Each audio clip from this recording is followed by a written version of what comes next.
ما شاء الله لا حول ولا قوة إلا بالله العلي العظيم. بسم الله الرحمن الرحيم.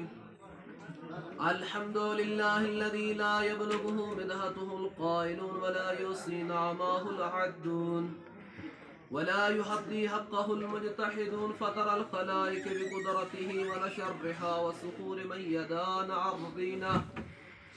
الحمد لله الذي سقينا بالقرآن العظيم وجعلنا من المتمسكين بولاية أمير المؤمنين وأولاده المعصومين عليه الصلاة والسلام.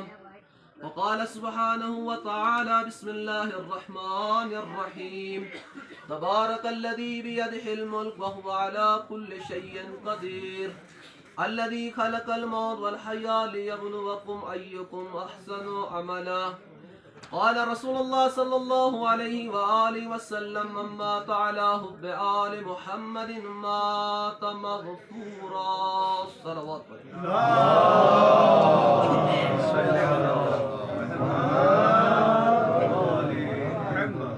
مومنین سامعین ذی وقار، ارباب دانش، محبان آل ابا، احصال ثواب کی مجلس ہے. میں نے آپ کے سامنے قرآن مجید فرقان حمید کی ایک آیہ کریمہ کی تلاوت کی اور فرمان مصطفیٰ کی تلاوت کی اور آپ نے سماعت فرمایا. وہ خالق لم یزل قرآن پاک میں ارشاد فرما رہا ہے: بسم اللہ الرحمن الرحیم. تبارک الذی بیدہ الملک وہو علی کل شیء قدیر. بابرکت ہے وہ ذات جس کے قبضے قدرت میں پورے ملک کی بادشاہت ہے. الذی خلق الموت والحیات، جس نے سب سے پہلے موت کو خلق کیا پھر حیات کو خلق کیا. لیکن ہم نے تو یہ دیکھا اپنی زندگی میں پہلے ہم زندہ پھر مردہ، لیکن اللہ کا کلام کبھی غلط نہیں ہو سکتا ہے. لیکن خالق نے کیا کہا؟ الذی خلق الموت، میں نے سب سے پہلے موت کو خلق کیا، والحیات، پھر میں نے زندگی کو خلق کیا. اب آگے کیا کر رہا ہے؟ لیبلوکم ایکم احسن عملا. اب میں دیکھنا یہ چاہتا ہوں کہ تم میں سے احسن عمل کون انجام دے رہا ہے. یہاں تو خالق کو کہنا چاہیے تھا تم میں سے کثیر عمل کون انجام دے رہا ہے. تو معلوم یہ ہوا کہ اللہ کے نزدیک کثرت ذکر نہیں چاہیے، بلکہ خالصتاً اگر تھوڑا بھی ہو جس میں ریاکاری نہ ہو تو وہ 1000 سجدوں سے افضل ہے. اس دنیا میں ہمیں اس لیے بھیجا کہ ہم میں سے کون آسن اور بہتر عمل کو انجام دے رہے ہیں. یقیناً ایک مرحوم مرد کی ان کی اولادوں نے اپنے اولاد والد کے احصال ثواب کی مجلس کی ہے. اسی لیے سورہ لقمان میں ارشاد فرمایا خالق لم یزل نے کہ سب سے پہلے میرا شکر کرو، انشکر لی ولی والدیک، میرا شکر کرو اور اس کے بعد والدین کا شکریہ ادا کرو. اب خالق نے یہاں نہ کہا، اگر ماں باپ سے افضل ہوتی تو کا لفظ استعمال کرتا، اگر باپ افضل ہوتا تو اب کا لفظ استعمال کرتا. لیکن اللہ نے اور اب نہیں کہا، ولی والدیک، سب سے پہلے میرا شکر ادا کرو، اور اسی کے ساتھ اللہ نے کہا والدین کا شکریہ ادا کرو. اگر کوئی انسان اللہ کا شکر ادا کرتا ہے لیکن والدین کا شکر ادا نہیں کرتا ہے تو اللہ جو اس کا شکر ادا کیا تھا اس کو بھی پلٹا دیتا ہے. پھر دوسرے مقام میں خالق لم یزل نے ارشاد فرمایا کہ تم میرا ذکر کرو، میری عبادت کرو، پھر اسی کے ساتھ کہا اپنے والدین کے ساتھ احسان کرو. کہ اس خالق لم یزل نے جہاں شکر کا تقاضا کیا اس شکر میں بھی والدین کو ساتھ رکھا، جہاں عبادت کہا وہاں والدین کے ساتھ احسان کا حکم بھی ساتھ رکھا. اور والدین کا مقام بہت بلند ہے. اسی لیے 2 واقعات تاریخ کے اندر ایسے ملتے ہیں جنہوں نے والدین کی نافرمانی کی اس کے ساتھ کیا ہوتا ہے، اور جنہوں نے والدین کی اطاعت کی وہ مقام کیا ہے. رسول اعظم کا دور تھا، ایک جوان شخص تھا، کیونکہ موت کا احسان ثواب کی مجلس سے وگرنہ میں فضائل پڑھ لیتا. وہ جوان مر گیا. موت اور زندگی کے درمیان تھا، رسول کو اطلاع ملی، رسول آگے، سارے بیٹھے ہوئے ہیں، رسول اس کے سرانے آئے، اس جوان کے جو موت اور زندگی کے درمیان تھا۔ نافرمان اولاد کا کیا مقام ہوتا ہے، کیا انجام ہوتا ہے۔ اب کہنے والا کون ہے؟ رسول اعظم۔ رسول نے کہا قل لا الہ الا اللہ، لیکن وہ جوان اپنی زبان سے لا الہ الا اللہ ادا نہ کر سکا، کوشش کر رہا ہے لیکن زبان سے ادا نہ کر سکا۔ پھر رسول نے دوبارہ کہا قل لا الہ الا اللہ، جوان کوشش کر رہا ہے لیکن ادا نہ کر سکا۔ اب رسول نے ارشاد فرمایا اس جوان کے والدین میں سے کوئی زندہ ہے؟ کہا گیا اس کا والد مر گیا ہے، لیکن یہ خاتون جو بیٹھی ہوئی ہے یہ اس کی ماں ہے۔ اب رسول ماں کی طرح متوجہ ہوا اس جوان کی، کہا کیا آپ اس بیٹے سے ناراض ہو؟ رسول اعظم نے جب یہ کہا، اس ماں نے کہا یا رسول اللہ صرف ناراض نہیں، 2 سال ہو گئے میں اور بیٹے کی گفتگو نہیں ہے۔ اب یہ کہا، رسول اعظم نے کہا تجھے میرا واسطہ ہے معاف کر دینا۔ اب یہاں جب رسول نے کہا میرا واسطہ ہے اپنے اس فرزند کو معاف کرنا، جب رسول نے یہ کہا اس جوان کی ماں نے کہا یا رسول اللہ میں نے آپ کے واسطے معاف کر دیا۔ یہاں ماں نے معاف کر دیا، ادھر رسول نے تیسری دفعہ کہا قل لا الہ الا اللہ، جوان نے اپنی زبان سے لا الہ الا اللہ کا اقرار کیا۔ بس معلوم ہوا جس زبان سے اگر کوئی والدین کو اذیت دیتا ہے تو اس زبان سے اللہ اپنا ذکر ادا کرتے ہوئے پسند نہ کرتا ہے۔ اور یہ تھا نافرمان اولاد۔ اب آئے اس واقعے کی طرف، حضرت موسیٰ کلیم اللہ جو اللہ کا دوست ہے، بارگاہ الہیہ میں دعا کرتا ہے مالک جنت میں میرا ہمسایہ کون ہوگا؟ ندا یہ نہیں آئی یہ میرا نبی، تیرا ہمسایہ کوئی عالم ہوگا، کوئی مجتہد ہوگا، کوئی اور ہوگا، نہیں، بلکہ اللہ نے کہا اے میرا نبی اگر اپنا ہمسایہ کو دیکھنا چاہتے ہو فلاں بازار میں ایک قصاب ہے وہ تیرا ہمسایہ ہے۔ اب اللہ کا نبی آیا، آنے کے بعد قصاب کی دکان پہ بیٹھا، قصاب نے معمول کے مطابق دوپہر کا وقت ہوا، دکان بند کیا، گھر کی طرف چلا۔ اللہ کا نبی اس قصاب کے پیچھے پیچھے چلتا گیا، کافی دیر اس قصاب پیچھے مڑتے ہوئے دیکھا میرے پیچھے کوئی شخص آ رہا ہے۔ اب اس قصاب نے کہا اے بندے خدا تو کون ہے جو میرے پیچھے پیچھے آ رہا ہے؟ کہا میں تیرا مہمان ہوں، میں تیرا مہمان ہوں۔ کہا بسم اللہ آئے۔ چلا، اللہ کا نبی اس قصاب کے گھر میں داخل ہوا۔ قصاب نے اللہ کے نبی کو اپنے گھر میں بٹھایا، دوسرے حجرے سے ایک ضعیفہ خاتون تھی، اس کو اٹھا کے لے آیا، لانے کے بعد اسے کھانا دیا، چپا چپا کے اس کے منہ میں ڈالا۔ اس ماں نے، اس بوڑھی خاتون نے کھایا۔ جب کھانا مکمل ہوا ماں نے اپنے بیٹے کے کان پہ کچھ کہا۔ جب کان میں کچھ کہا، کہنے کے بعد اس قصاب نے اپنی ماں کو دوسرے حجرے جہاں رکھتا تھا وہاں رکھ کے آ گیا۔ اب موسیٰ کلیم اللہ کے سامنے کھانا لے کے آیا، لانے کے بعد موسیٰ کلیم اللہ کو اس قصاب نے کہا کھانا شروع کرے۔ اللہ کا نبی نے کہا کھانا بعد میں، پہلے یہ بتا وہ خاتون کون تھی؟ کہا وہ خاتون میری ماں تھی۔ اچھا ٹھیک ہے، اب یہ بتا کھانے کے بعد اس نے تیرے کان پہ کچھ کہا تھا تو کیا کہا تھا؟ اس قصاب نے کہا میری ماں نے کہا تھا اللہ تجھے حضرت موسیٰ کلیم اللہ کا ہمسایہ بنائے جنت میں۔ جب یہ کہا تو موسیٰ کلیم اللہ نے کہا اے قصاب، اللہ نے تیری دعا، تیری ماں کی دعا کو قبول کر دیا ہے، وہی موسیٰ کلیم اللہ میں ہوں۔ ہم جنت کہیں اور ڈھونڈ رہے ہیں، جنت ہمارے گھر کے اندر موجود ہے۔ اور رسول کا فرمان ہے باپ گھر میں ایک عام انسان نہیں ہے، جس طرح ایک امت میں نبی کا مقام ہوتا ہے اور گھر میں باپ کا وہی مقام ہوتا ہے، اسی طرح ایک جوان اور آتا ہے، رسول اللہ صلی اللہ علیہ وآلہ وسلم کی بارگاہ میں آ کے کہتا ہے یا رسول اللہ میں بڑا گناہگار ہوں، کیا میری بخشش ہے؟ مجھے کیا کرنا چاہیے؟ رسول نے یہ نہیں کہا استغفار کی تسبیح پڑھ، رسول نے کچھ نہیں کہا، رسول نے یہ کہا بتا جوان تیری ماں باپ میں زندہ ہے؟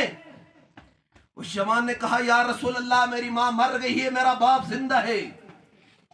پھر رسول اعظم نے کہا جا اپنے گھر اور اپنے باپ کی خدمت کر۔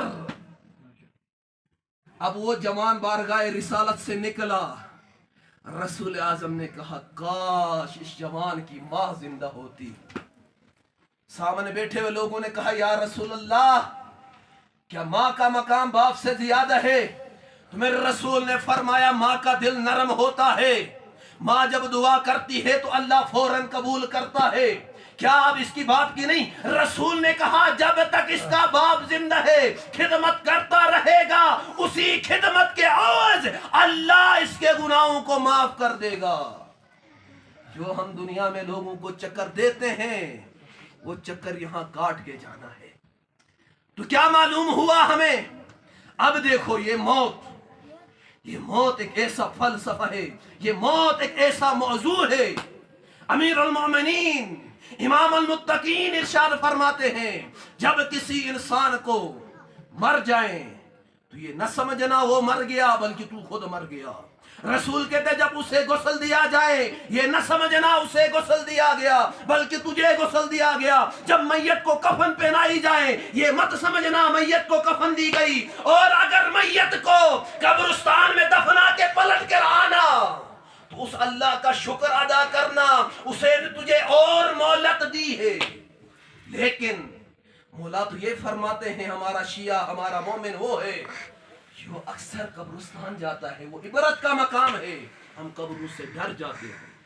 اب یہ مجالس والدین کی احسان ثواب کی ہے، اس سے پہلے ان چیزوں کی طرف ہمیں غور و فکر کرنے کی ضرورت ہے جو ان کے واجبات ہیں۔ مجلس حق ہے، مجلس احسان ثواب ہے، مرحوم کے درجات بلند ہوتے ہیں۔ کوشش کرو اگر صاحب استطاعت ہو، اگر خود کر سکتے ہو تو باپ کی ان قضا نمازوں کو ادا کرو جو اس نے ادا نہیں کیا ہے۔ کوشش کرو اگر باپ کا قرض ہے اس قرض کو ادا کرنے کی کوشش کر، اگر باپ کے ذمہ حج ہے اس حج کو ادا کر۔ اور کئی اولادیں ایسی ہوتی ہیں جو حیات زندگی میں والدین کی بڑی خدمت کرتی ہیں، کرنا بھی چاہیے، لیکن کچھ اولادیں حیات زندگی میں ایسی ہوتی ہیں نافرمان ہوتی ہیں، والدین اسے آہ کر دیتے ہیں۔ اب جو حیات زندگی میں والدین کی اطاعت کر رہے تھے، جب یہ والدین اس دنیا سے چل بسے، دنیا داری کے پیچھے والدین کو بھول گئے، والدین کے حقوق کو ادا نہ کیا تو خالق اسے آگ کر دے گا۔ اور جو اولاد حیات زندگی میں نافرمان تھی، یقیناً وہ گناہگار ہیں، لیکن والدین کے جانے کے بعد انہوں کو ایک ایسا موقع ملا کہ اپنے والدین کے واجبات کو ادا کر رہا ہے، یہ اللہ کے نزدیک بلند مقام حاصل کر رہا ہے، کیونکہ وہ حیات زندگی میں اپنے عبادات کو خود ادا کر سکتے تھے، لیکن جانے کے بعد وہ محتاج ہے ہمارے۔ اسی لیے ہمیں کوشش کرنا چاہیے، اپنے والدین کے حقوق کو ادا کرنے کی ضرورت ہے۔ تو پھر وہیں رسول اعظم نے فرمایا من مات علی حب آل محمد مات مغفورا، جس نے بھی ہماری محبت میں مر گیا وہ بخشا ہوا مر گیا، وہ بخشا ہوا مر گیا۔ اور یاد رکھو میرے بھائیوں، جو بھی اپنے قلب میں علی کی ولایت کو رکھتا ہے، وہ حدیث یا ہار ہمدان میں یمت یرانی، اے ہار ہمدان مجھ علی کو ہر مقام پہ دیکھے گا۔ جب انسان اس دنیا سے چلا جاتا ہے نا، ملک الموت آ کے روح کو قبض کرتا ہے، بڑا مشکل مرحلہ ہوتا ہے۔ جب اگر وہ حیات زندگی میں پنجتن کا اقرار کرتا تھا، علی کی ولایت کو اپنے قلب میں رکھتا تھا، تو ملک الموت کہتا ہے گھبرانے کی ضرورت نہیں ہے، تیرے سرانے علی و مرتضی آ گئے ہیں۔ یہیں علی کی ولایت ہمیں کام آئے گی۔ کل کی ہے لیکن ذکر اہل بیت کا ہو رہا ہے۔ صلوات ایک ایسی عبادت ہے وہ لا شریک بھی آگے شریک ہو جاتا ہے۔ اور اس صلوات کا آپ کو میں بتاتا چلوں، جب رسول اعظم عرش پہ گئے تو ایک ایسا فرشتہ تھا، اس کے 1000 ہاتھ تھے، 1000 ہاتھ کے آگے 1000 انگلیاں تھی۔ اب رسول کو پتا تھا اس کا کیا کام ہے۔ رسول نے جا کے کہا آپ کا کیا کام ہے؟ تو اللہ کا فرشتہ نے کہا کہ جب سے یہ کائنات بنی ہے، جتنے بارش ہوئی ہے ان سب کا حساب میرے پاس ہے، جتنے بارش کے قطرے درختوں پہ گرے ہیں ان کا حساب بھی میرے پاس ہے، جتنے بارش کے قطرے سمندر پہ گرے ہیں ان کا حساب بھی میرے پاس ہے۔ رسول نے کہا بتا کوئی ایسا عمل بھی ہے جس کا حساب آپ کے پاس نہ ہو؟ اس نے کہا ایک عمل ایسا ہے، جب چند مومنین اکٹھے ہو کر تجھ اور تیری آل پر صلوات پڑھے، اب سے لے کر قیامت تک اس کا ثواب میں شمار نہیں کر سکتا۔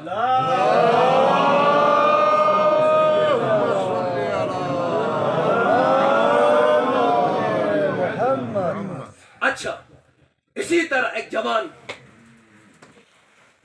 بزرگ اس دنیا سے چلے، جاتے جاتے انہوں نے 3 کلمات کہے اپنے بیٹے کو، لیتہ بعیدا، لیتہ کاملا، لیتہ جدیدا۔ اب اس اولاد کو اس کا سمجھ میں نہیں آیا یہ کیا کہہ رہا ہے، زندگی اور موت کے درمیان ہے۔ ہمارے ہاں بھی ہوتا ہے نا، جب زندگی اور موت کے درمیان ہوتے ہیں تو وہ کچھ نہ کچھ وصیتیں کر کے جاتے ہیں۔ تو اس نے بھی یہی کہا۔ اب جب اپنے باپ کو اس نے دفنانے کے بعد رسول کی بارگاہ میں آ کے کہا یا رسول اللہ میرے باپ نے جاتے جاتے 3 جملے کہا تھا، ان کا کیا مطلب ہے؟ رسول نے کہا کیا کہا تھا؟ پہلا جملہ کہا تھا لیتہ بعیدا، اور دوسرا کہا تھا لیتہ کاملا، لیتہ جدیدا۔ اس کا کیا مطلب ہے؟ رسول اعظم نے ارشاد فرمایا جب تیرا باپ موت اور زندگی کے درمیان میں تھا، اسے وہ مقام دکھایا گیا جو اپنے گھر سے مسجد کی طرف چل کے جاتا تھا، لیتہ بعیدا۔ جب وہ قریب اس کا گھر تھا، اس خواب کو دیکھا، اس نے بارگاہ الہیہ میں التجا کیا کہ کاش میرا گھر مسجد سے دور ہوتا اور میں دور سے چل کے آتا، مجھے ثواب زیادہ ملتا۔ پھر رسول نے اس جوان نے کہا یا رسول اللہ لیتہ کاملا بھی کہا تھا، اس کا کیا مطلب ہے؟ رسول اعظم نے کہا ایک دن ایک فقیر آیا تھا، کہا تھا میں بھوکا ہوں مجھے کچھ کھلانا۔ تیرے باپ کے ہاتھ میں ایک روٹی تھی، آدھی روٹی فقیر کو دیا تھا اور آدھی روٹی خود کھایا تھا۔ جب اس آدھی روٹی کا ثواب اس نے دیکھا تو حسرت کیا، لیتہ کاملا، کاش کہ میں پوری روٹی راہ الہیہ میں دیتا۔ اب جوان کہتا یا رسول اللہ ایک اور جملہ بھی کہا تھا، لیتہ جدیدا۔ یا رسول اللہ یہ لیتہ جدیدا کا کیا مطلب ہے؟ رسول اعظم نے کہا سردی کا موسم تھا، کوئی غریب آ کے کہا تھا کوئی ہے جو مجھے سردی کا لباس دے، تو تیرے باپ نے اپنا پرانا لباس اٹھا کے اسے دیا تھا۔ جب اس پرانے لباس کا ثواب بارگاہ الہیہ میں دیکھا تو اس نے حسرت کیا، کاش لیتہ جدیدا کہ میں نیا لباس راہ الہیہ میں دیتا۔ تو ہمیں چاہیے، اپنے والدین آج ہمارے محتاج ہیں، ہر شب جمعہ وہ گھر گھر آ جاتی ہیں روحیں، جب گھر سے کچھ ملتا ہے تو وہ خوشی خوشی چلے جاتے ہیں، باپ پھر بھی چلا جاتا ہے۔ بعض روایات میں ہے ماں آذان فجر تک رہتی ہے، شاید میرے بیٹے مجھے کچھ عطا کریں۔ آخری ایک فضیلت حدیث کرسی کو بیان کر کے چند جملے مصائب کے، 6 چیزیں اچھی ہیں، حسن ہے۔ اگر یہ 6 چیزیں 6 انسانوں پہ ہیں تو یہ حسن سے آسن بن جاتی ہے۔ تقوی اچھی چیز ہے، ہر کسی کے لیے اچھی چیز ہے، مرد کے لیے بھی اچھی، عورت کے لیے بھی اچھی، عالم کے لیے بھی اچھی، متقی کے لیے بھی اچھی۔ رسول نے ارشاد فرمایا اگر تقوی عالم کے اندر ہو وہ حسن سے آسن بن جاتا ہے۔ پھر حدیث کرسی میں ہے عدل اچھی صفت ہے، ہر کسی کے لیے اچھی ہے، مرد عورت جوان سب کے لیے اچھی ہے۔ اگر یہ عدل والی صفت حاکم وقت میں ہو یہ حسن سے آسن بن جاتی ہے۔ پھر میرے رسول نے ارشاد فرمایا توبہ اچھی چیز ہے، ہر کسی کے لیے اچھی چیز ہے، اگر یہی توبہ جوان اختیار کریں تو حسن سے آسن بن جاتا ہے۔ پھر میرے رسول نے ارشاد فرمایا صبر اچھی چیز ہے، مرد عورت جوان بوڑھے سب کے لیے اچھی چیز ہے، اگر اسی صبر کو کوئی غریب اختیار کرتا ہے تو حسن سے آسن بن جاتا ہے۔ پھر آخری جملہ، حیا اچھی چیز ہے، ہر کسی کے لیے اچھی چیز ہے، اگر یہی حیا کسی عورت نے اختیار کیا تو حسن سے آسن بن جاتا ہے۔ تو میرے بھائیوں، ہم کن کے ماننے والے ہیں؟ ہم ان کے ماننے والے ہیں جو دنیا میں آتے ہوئے علی رسول کے آغوش میں کہتے ہیں، کیونکہ آگے 13 رجب آ رہی ہے، علی آ رہا ہے، کیونکہ قرآن کہہ رہا ہے لو انزلنا ھذا القرآن، اگر ہم قرآن کو پہاڑوں پہ نازل کرتے تو پہاڑ ریزہ ریزہ ہو جاتے۔ لیکن آج آپ من نہیں ٹنوں کے حساب سے قرآن کسی پہاڑی پہ لے کے جاؤ، پہاڑ پہ کوئی اثر نہیں ہوتا ہے۔ لیکن قرآن کیا کہہ رہا ہے؟ لو انزلنا ھذا القرآن، اگر قرآن کو پہاڑ پہ نازل کرتے تو پہاڑ ریزہ ریزہ ہو جاتا۔ یہ حکم الہی ہے، اسی قرآن کو رسول کے قلب میں رکھا۔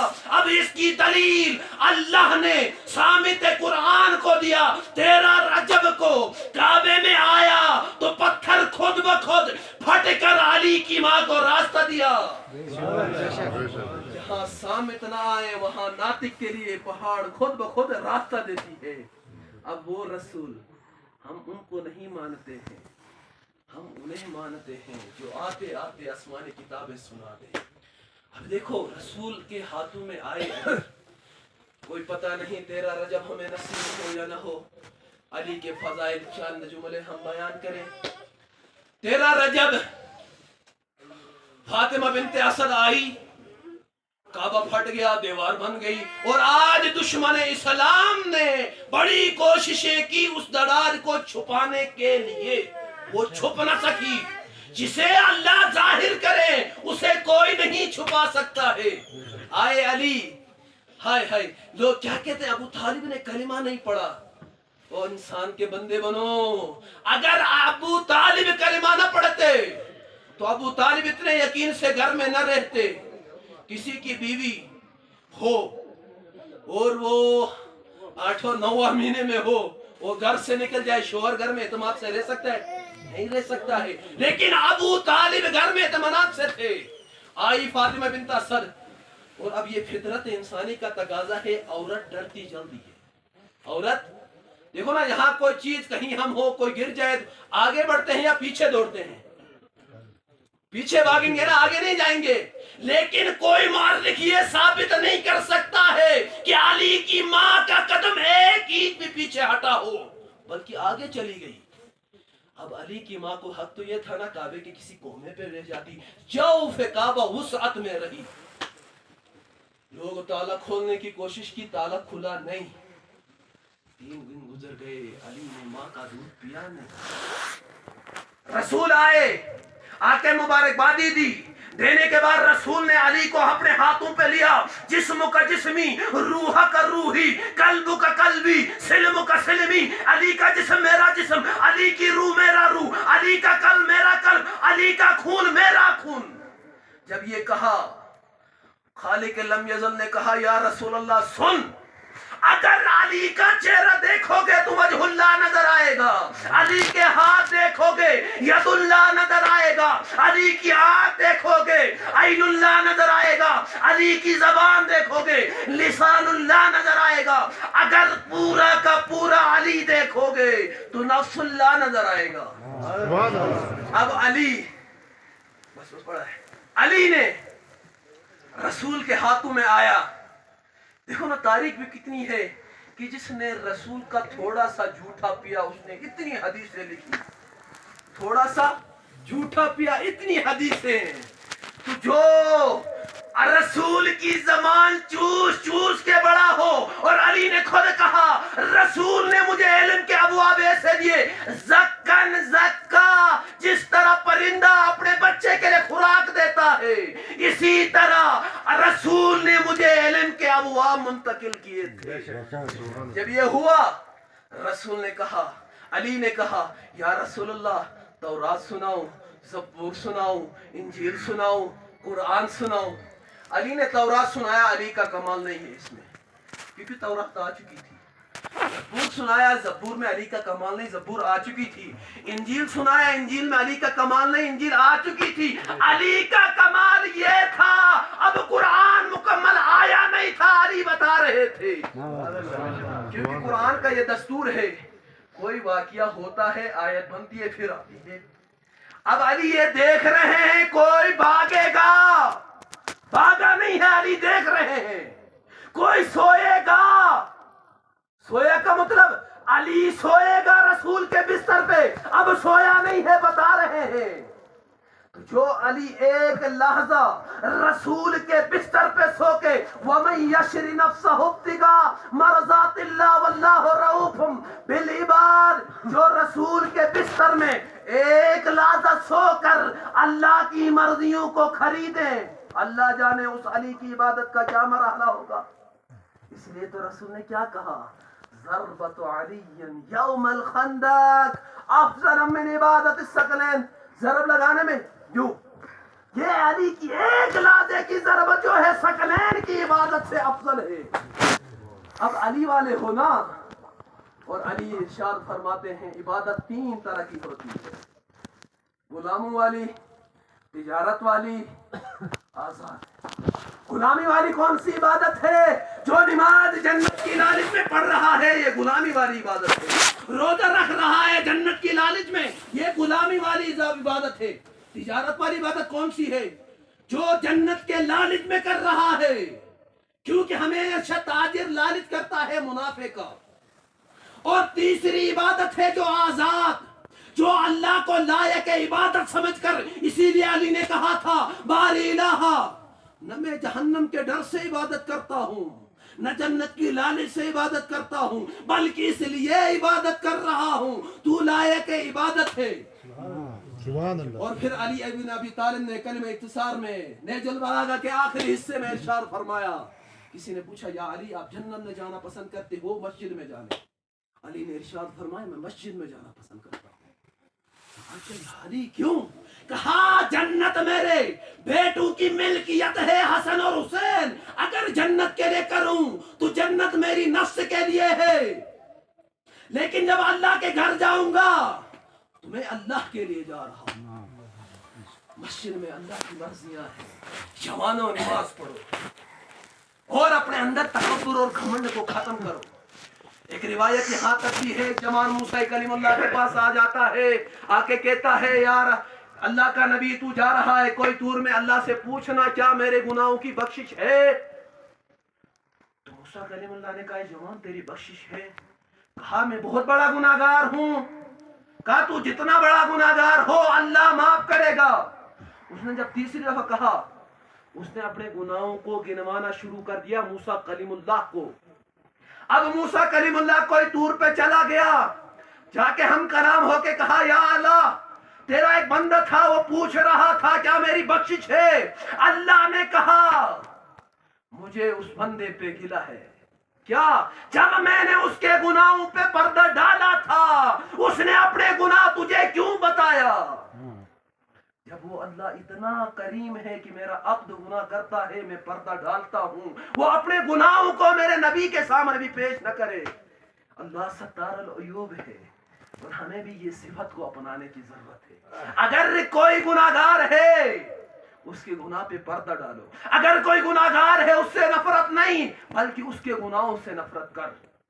اسی لیے کربلا میں امام عالی مقام نے کیا کہا، اشہد انک قد اقمت الصلاۃ وآتیت الزکاۃ وامرت بالمعروف ونہیت عن المنکر.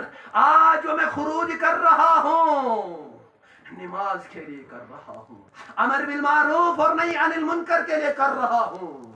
اے میرے جوانوں، اگر دیکھو وہ اللہ ان اللہ علی کل شیء قدیر ہے، اللہ ہر شے سے واقف ہے. کیا اللہ کو پتہ نہیں ہے شیخ عاصم نے دن کو کام کرنا ہے؟ کیا اللہ کو پتہ نہیں ہے شیخ عاصم نے گھر کے لیے پیسہ کمانا ہے؟ اس اللہ کو پتہ ہے. پھر اس اللہ نے عبادت کا تقاضا. اور یہ انسان حضرت انسان دیکھو نا، رزق کی ذمہ داری اللہ نے اپنے پاس رکھا ہے. جو اللہ کی ڈیوٹی تھی وہ ہم نے اپنے ذمہ لے لی. ہماری ذمہ داری تھی اللہ کی عبادت کرنا، ہم نے اپنا کام اللہ کے سپرد کر دیا ہے اور اللہ کے کام کو اپنے لیے ذمہ لے لیا ہے۔ اور یہی علی کے بارگاہ میں ایک شخص آگے کہتا ہے، اے علی یہ بتا تو جو کہہ رہا ہے اللہ ان اللہ علی کل شیء قدیر ہے واللہ خیر الرازقین، بہترین رزق دینے والا ہے، مجھے یہ بتا اگر کوئی کسی شخص کو ایک بند کمرے میں بند کیا جائے، نہ دروازہ ہو نہ کھڑکی ہو، چار دیواری میں بند ہو، کھانے کے لیے اندر کچھ نہ ہو، اس کے ساتھ کیا ہوگا؟ اسے رزق کیسے ملے گا؟ علی تھا نا، علی نے کہا بندے خدا تو بتا اس کے ساتھ کیا ہوگا؟ اس جوان نے کہا اس کے ساتھ یہ ہوگا بھوک اور پیاس کی وجہ سے وہ مر جائے گا۔ علی نے کہا اگر وہ خالق اس بند کمرے میں موت کا فرشتہ بھیج سکتا ہے، وہ اللہ رزق کا فرشتہ بھی وہاں بھیج سکتا ہے۔ جب کربلا میں حسین کا یہ جو عزاداری ہے، اس کا ایک مقصد ہے، رسول جب جنگ روک کر نماز پڑھ رہے ہیں تو کیا میں اور آپ اپنے کام کو روک کے نماز نہیں پڑھ سکتے ہیں؟ پڑھ سکتے ہیں، لیکن ہمیں اس کی افادیت کا پتہ نہیں ہے، یہ دین کیسے بچا۔ حسین نے کیا حق کہا تھا، پھوپھی زینب مجھے نماز شب میں فراموش نہ کرنا۔ عزادارو، المختصر اکبر آتے ہیں اجازت مانگنے کے لیے، حسین نے اجازت نہ دی۔ اب اکبر کو دوسری دفعہ آتے ہیں نا، حسین نے اجازت نہیں دی۔ جب تیسری دفعہ اکبر آتے ہیں تو جناب حسین کہتے ہیں اکبر بیٹا پہلے اپنی پھوپھی اور اپنی ماں لیلا سے اجازت لے کے آنا۔ عزادارو، جب اجازت کا نام آیا، حضرت اکبر آتے ہیں، اپنے ماں کے حجرے میں داخل ہوئے، حجرے میں داخل ہوتے ہیں تو کیا دیکھا؟ اکبر نے اپنی ماں لیلا کو مصلی میں دیکھا۔ جب مصلی عبادت میں دیکھا تو اکبر انتظار میں رہے۔ عزادارو، لیلا نے نماز ختم کر لی، کرنے کے بعد اکبر کہتا ہے اماں مجھے اجازت دینا اور مجھے یہ بتانا یہ نماز کا وقت تو تھا نہیں، یہ کون سی نماز پڑھ رہی ہو؟ تو جناب لیلا کہتی ہے بیٹا اکبر میں شہزادی نہیں ہوں، کہیں کل یہ لوگ یہ نہ کہیں لیلا کے خون کی وجہ سے اکبر میدان نہ گئے، میں اسی لیے سجدہ میں عبادت کر رہی تھی کہ مالک میری قربانی کو قبول کرنا۔ جب یہ سنا نا ماں لیلا سے، اکبر کہتا ہے ماں لیلا آپ نے میری بہت مشکل کو آسان کر دیا۔ عزادارو، اب اکبر نکلے اپنی پھوپھی زینب کے خیمہ گاہ میں، وہ زینب اکبر کو بچانے کے لیے اون محمد کو قربان کیا تھا، اون محمد کا پرسہ نہیں دیا تھا کہ میرا اکبر بچ جائے۔ عزادارو، اکبر آئے، آکے کہتے پھوپھی زینب مجھے اجازت دینا۔ اجازت ملی نہیں۔ اب اکبر نے کہا پھوپھی زینب بتا تیرا مقام زیادہ ہے یا دادی زہرا کا مقام زیادہ ہے؟ تو جناب زینب کہتی ہے کجا میری ماں زہرا، کجا میں؟ اب یہ سنا نا اکبر نے کہا پھوپھی زینب حسین پہ مشکل آ گئی ہے، میرے بابا پہ مشکل آ گئی ہے، مجھے اجازت دینا۔ المختصر میں سارا مقتل چھوڑ دیا، میں صرف مختصر کرنے لگا ہوں۔ اکبر آ گئے مقتل گاہ، آ کے کہتے ہیں بابا مجھے ماں نے اجازت دے دی ہے، بابا مجھے پھوپھی نے اجازت دے دی ہے۔ اب حسین نے اپنا بیٹا اکبر شبیہ محمد کو گھوڑے پہ سوار کیا۔ اب گھوڑا آگے چلتا تھا، حسین گھٹنوں کے بال گھوڑے کے پیچھے پیچھے چلتا تھا، اکبر پیچھے مڑ کر دیکھتا تھا۔ بابا آپ نے مجھے اجازت جو دی ہے اب پیچھے پیچھے کیوں آتے ہیں؟ تو میرے مظلوم حسین کہتے ہیں اکبر بیٹا کاش تیرا جوان بیٹا ہوتا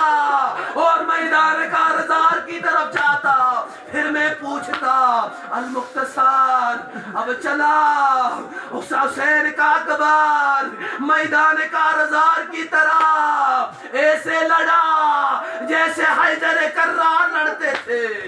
لڑتے لڑتے اکبر کو پیاس لگی. اکبر کو پیاس لگنے کے بعد میدان کارزار سے مقتل کی طرف آئے.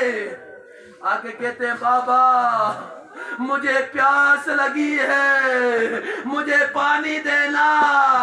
جب پانی کا نام آیا مقتل میں پانی تھا نہیں. حسین نے کہا بیٹا اکبر اپنی زبان کو میری زبان پہ ڈالنا. اب اکبر نے اپنے بابا کے زبان پر زبان رکھا تو اکبر کہتا ہے بابا تو مجھ سے زیادہ پیاسا ہے. اب اکبر چلے میدان کارزار کی طرح. ایک ظالم نے برچھی سے وار کیا, اکبر کے سینے پہ لگی. اکبر سینے کو جلجنا سے زمین پہ گرا. گر کے کہتا ہے السلام علیکہ یا ابا عبداللہ, یا ابا عبداللہ میرا سلام ہو. عزادارو جب اکبر گرے میدان کارزار میں, ادھر زینب کی چادر گری, ادھر حسین ٹیلے سے زمین پہ آئے. حسین ایسے آئے مقتل کی طرح جیسے چھوٹے بچے گھٹنوں کے بل آتے ہیں. آئے حسین کی لاش پر, آ کے کہتے بیٹا آپ کے بعد اس دنیا میں کیسے رہوں. جوان بیٹے کو اٹھانے کی کوشش کی, جوان بیٹا اٹھا نہ سکے.